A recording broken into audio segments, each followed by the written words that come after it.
Nos encontramos en un marco dentro del cual se desarrolla esta charla y es el Foro Filosófico sobre el Lenguaje de los Símbolos, que ha organizado este año Nueva Acrópolis para festejar el Día Mundial de la Filosofía, proclamado por la UNESCO. Y es en este contexto donde yo quiero hablar de la piedra filosofal y el elixir de la eterna juventud.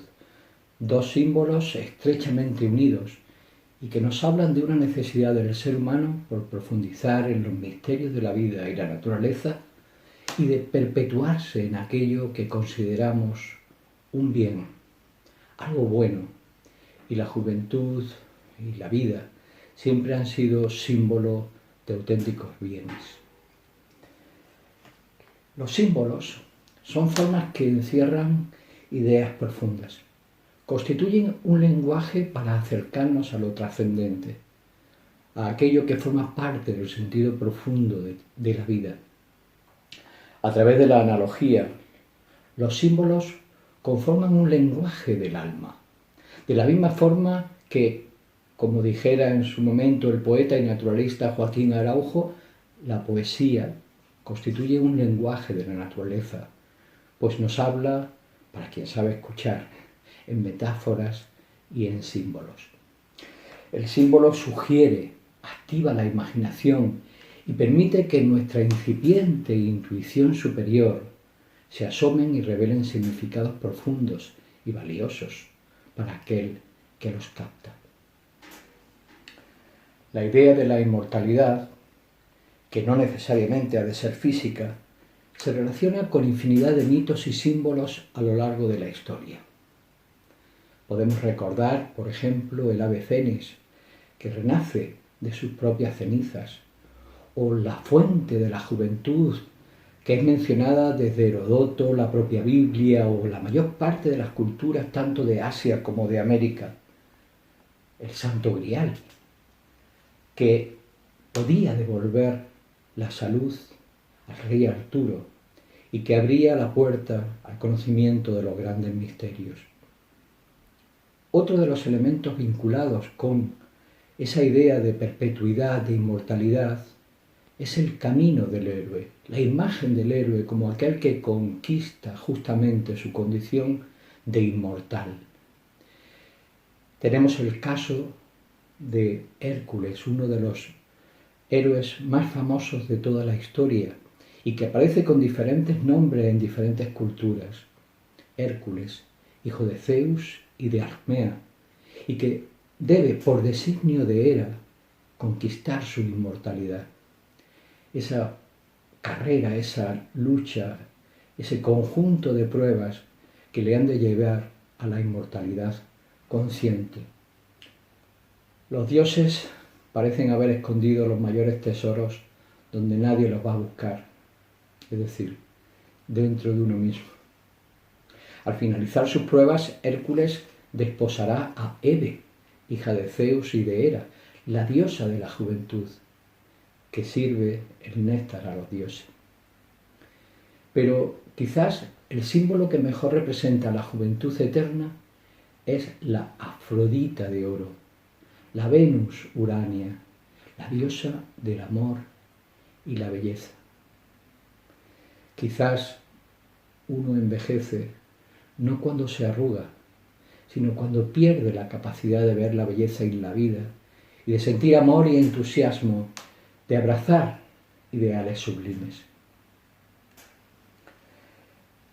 El símbolo que hemos elegido para hablar hoy está relacionado con la alquimia, esa ciencia de las transformaciones que perseguía convertir el plomo en oro. Y no nos referimos a las mutaciones de los metales, que por otro lado sabemos hoy que son posibles, sino esa otra alquimia interior que transformaba la existencia grosera y opaca en una conciencia clara y luminosa, capaz de extraer las mejores cualidades que la naturaleza humana posee. El resultado de esta obra alquímica era la piedra filosofal, máxima expresión de la sabiduría y la realización humana en lo espiritual y del poder de transformación del plomo en oro en los mundos inferiores. La piedra filosofal, disuelta en agua, constituía un elixir poderosísimo, el elixir de la eterna juventud, capaz de sanar las enfermedades, restableciendo el equilibrio y la salud, y de permitirnos, en su máxima expresión de poder, alcanzar la inmortalidad consciente. Lejos de querer referirnos a la obra alquímica en su sentido material, vamos a hacer algunas reflexiones sobre su sentido simbólico, interno. Lo haremos sin excesivas pretensiones, pero sabiendo que el ejercicio de la filosofía, de esa reflexión en busca de verdades profundas, de relaciones y de imágenes que esclarezcan la visión de las cosas, nos puede sorprender con bellas sugerencias e intuiciones. Planteémonos algunas cuestiones. ¿Es posible realmente un elixir de la eterna juventud?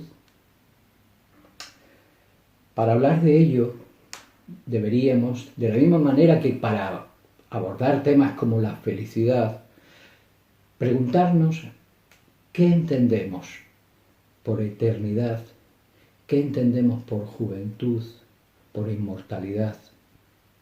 Y si solo existe una juventud física o existe también una juventud interior. ¿Cuáles son? ¿Cuáles podríamos atribuir como condiciones, características propias del ser joven? Podemos pensar en la rebeldía, esa incapacidad para aceptar lo injusto, en la ausencia de endoculturación, entendida como inocencia, ingenuidad, el que no haya complicidad con el pasado, es decir, no se arrastren cargas innecesarias de ayer, la capacidad de soñar, el idealismo, el entusiasmo, la plasticidad y la capacidad de adaptarse, la capacidad de regeneración. Y por otro lado, dado que el elixir de la eterna juventud pretende vencer la vejez, la muerte, ¿qué es la vejez? Lo podemos entender como la pérdida de capacidad de acción, de energía, la pérdida de elasticidad, el aumento de toxicidad en el cuerpo, la infertilidad, que nos anclamos al pasado, que dejamos de soñar. ¿Y la muerte? La muerte sería esa ruptura de la unidad vital, un cese del flujo de energía y por lo tanto cese de la acción. Todo esto sugiere una interesante reflexión, que la muerte supone la pérdida de unidad como consecuencia de la desconexión con aquello que lo anima y proporciona esa unidad y armonía. Y por ello es que se favorece la descomposición. Ciertamente la unidad preserva la vida, una unidad sin fisuras como la luz, que desde su centro inmóvil es a la vez elástica y plástica. Unidad, unidad, unidad, armonía, vida. Otra pregunta. ¿Qué es lo que no cambia? ¿Qué es lo que no envejece? Observemos al mismo ser humano. Cambian las células, las emociones, las ideas. Entonces, ¿qué nos hace reconocernos a nosotros mismos a través del tiempo? Si ya no tenemos el mismo cuerpo, si han variado tanto nuestro mundo psicológico, nuestros pensamientos, ¿qué es aquello que está más allá? ¿Qué es el hilo conductor que nos hace tener esa identidad de nosotros mismos. Si no somos ni nuestro cuerpo, ni nuestras emociones, ni nuestros pensamientos, quizás seamos aquello que actúa a través de ellos, que está más allá. Justamente quiero traer a colación, en esta búsqueda de aquello que permanece, el pensamiento iniciático griego sobre la inmortalidad del universo y cómo el ser humano participa en una importante medida de esa inmortalidad. Los filósofos griegos pensaban que el universo no había podido surgir de la nada. Por lo tanto, de alguna manera ha estado siempre. Es decir, que el universo es eterno. Sin embargo, observamos que en el mismo universo hay múltiples aspectos de su naturaleza que cambian continuamente, que se transforman continuamente, como sucede en nosotros mismos. Por lo tanto, tenían que diferenciar aquello que siempre es, que ha existido desde el principio, el ser, de aquello que surge de ese ser, pero que está en constante cambio. El ser es considerado lo inmortal, la esencia que está como parte íntima de todo el universo. Y ese ser primordial, tiene un poder germinal, generador, regenerador, como de alguna manera reconocemos en las propias células madre en nuestro cuerpo. Ese ser le atribuían las cualidades de la unidad, de la permanencia y la durabilidad, de la causalidad, de la potencialidad, la germinalidad para poder regenerar de nuevo y estar presente dando unidad a todo lo que se transforma. Es por todo esto que filósofos tales como Platón consideraban que la búsqueda y contacto con esa esencia, que ni se crea ni se destruye, permite la regeneración y por tanto la juventud que manifiesta la inmortalidad que le es propia. La búsqueda de la inmortalidad era pues la búsqueda del ser. Este era parte del secreto mágico, del sentido oculto de ese elixir maravilloso. Un secreto muy bien guardado, pues nadie en el fondo lo cree.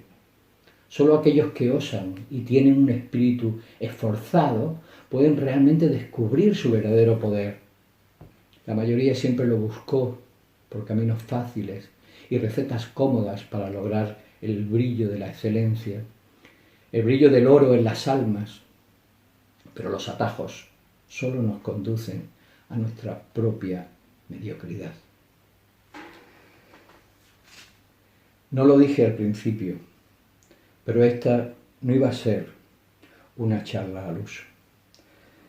Más bien he querido introducir un conjunto de enseñanzas de un maestro muy querido para mí, el profesor Jorge Ángel Libraga, el que diera nacimiento hace ya más de 6 décadas a la Escuela de Filosofía Nueva Acrópolis. Y en este juego de símbolos he querido reunir algunas claves que en sus clases y conferencias diera en torno al logro de esa juventud interior y al despertar de la Afrodita de oro. Atrapados por el materialismo, los hombres hemos olvidado las fuentes de esa juventud que se hallan en nosotros mismos y que es desde la juventud interior desde donde se obra el prodigio de la juventud integral y que se va a expresar en todo nuestro ser. El hombre no envejece cuando se le arrugan las células epiteliales, sino cuando se le arrugan los sueños y las enseñanzas, decía el profesor Libraga. Los viejos maestros siempre nos enseñaron que la vida se modifica y transforma desde la actitud de nuestra mente y que desde el estado de conciencia adecuado podemos obrar verdaderos prodigios en nosotros mismos. He aquí una vieja fórmula para constituir el elixir de la eterna juventud.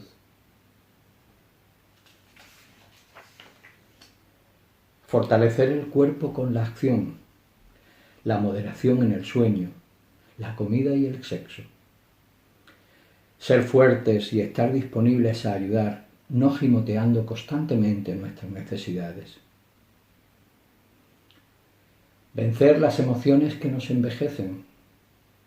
Evitar el resentimiento que produce la ira y el mal genio que nacen de la frustración. Desplegar toda nuestra alegría. La jovialidad surge cuando no experimentamos un agobio existencial y aprendemos a apreciar la belleza del momento presente. Ser útil y sentirse útil. Librarse de los prejuicios y dogmatismos. Buscar naturalmente la verdad y aquello que nos hace felices más allá de la opinión de los demás. Desarrollar una elasticidad que no acuse los temores. La vida no nos dará tirones si no nos aferramos demasiado a las cosas y a las formas. Tener un espíritu de aventura y desprendimiento. Sentirse un peregrino de aventura por la vida. Caminar como aprendiz y no como víctima. Avivar la curiosidad y el afán por conocer. Amar el misterio. Cultivar la amistad frente al separatismo y la soledad de hoy en día.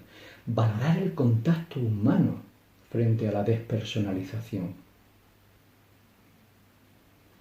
Sentir la responsabilidad ante los compromisos, no como una pérdida de libertad, sino como la mejor expresión de nuestra autenticidad. Vencer el tiempo. Vencer el tiempo es no hacerse cómplice del pasado, con nostalgia de lo que no volverá. Es liberarse del pasado asumiendo las lecciones que encierran, pero mirando al futuro como promesa, pensando que todo tiempo futuro puede traer nuevas oportunidades. Avivar los ideales que alimentan el alma.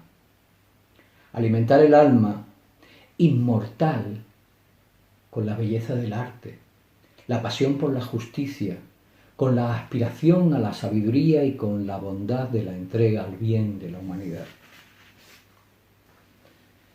Encender cada día el entusiasmo. Tener un ideal, alimentarlo, avivarlo. No dejar jamás morir la capacidad de soñar. Bañarse todos los días en un poco de sabiduría para el alma, a través de la música que verticaliza las emociones y la reflexión y la meditación que pongan en juego elevados pensamientos. Y finalmente, amar. Amar con el corazón y la mente. Amar una flor, un atardecer, amar una mirada, amar la sabiduría, amar al mundo. El amor es la fórmula de regeneración de la vida, que necesita de la inteligencia para hacerse consciente y de la voluntad para realizarse. En nosotros está la fuente de la eterna juventud. En nosotros está la sonrisa, está la fuerza, está la mente y el corazón, está el alma inmortal, está la vida toda para recrearse a cada paso.